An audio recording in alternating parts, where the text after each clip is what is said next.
Character, building, stories. The Fairy Temple. The following story should be read to the children first, as it forms a kind of groundwork for the story lessons which follow.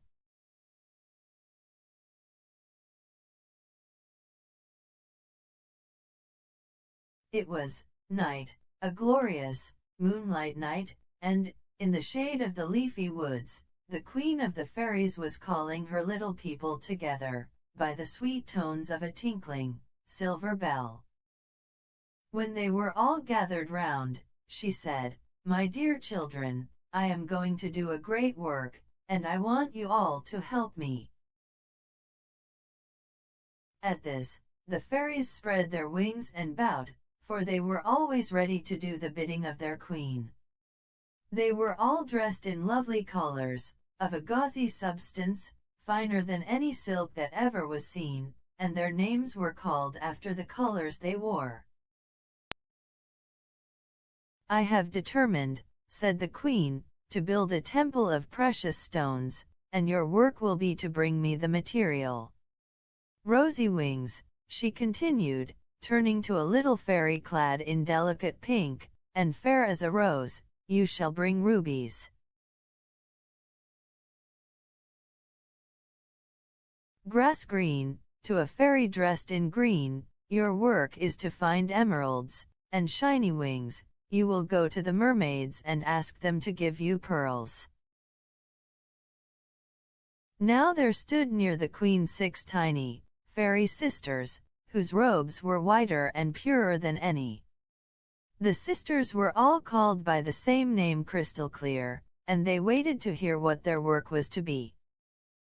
"Sisters Crystal Clear," said the queen, "you shall all of you bring diamonds, we shall need so many diamonds."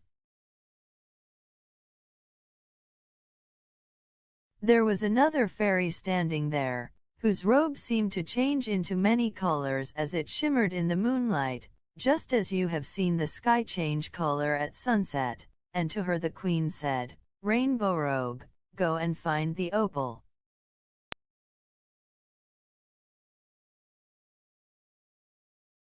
These are not all the fairies who were there. Some others wore blue, some yellow, and the queen gave them all their work. Then she rang a tiny, silver bell, and they all spread their wings and bowed before they flew away to do her bidding. After many days the fairies came together to bring their precious treasures to the queen. "The foundations must be laid with diamonds," said the queen. So the work went merrily on, and the fairies danced in glee as they saw the glittering temple growing under the clever hands of the queen. She made the doors of pearls and the windows of rubies, and the roof she said should be of opal, because it would show many colors when the light played upon it. At last the lovely building was finished. "It is quite the loveliest thing in the world, I am sure," said Rosy Wings. "Not quite," replied the queen. "Mortals have it in their power to make a lovelier temple than ours."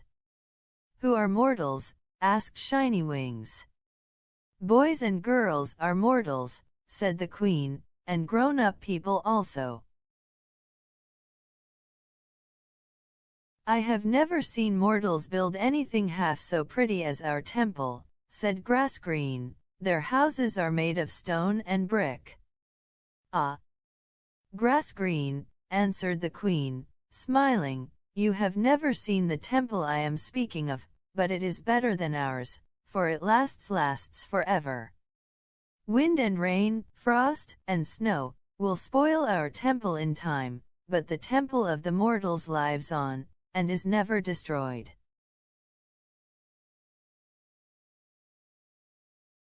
"Do tell us about it, dear queen," said all the fairies. "We will try to understand." "It is called by rather a long word," said the queen. "Its name is character. That is what the mortals build, and the stones they use are more precious than our stones." I will tell you the names of some of them. First there is truth, clear and bright like the diamonds, that must be the foundation. No good character can be made without truth.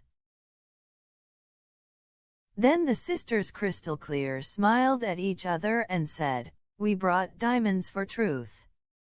There are honesty, obedience, and many others, continued the Queen, and kindness, which is like the pure gold that was brought by gold wings, and makes a lovely setting for all the other stones.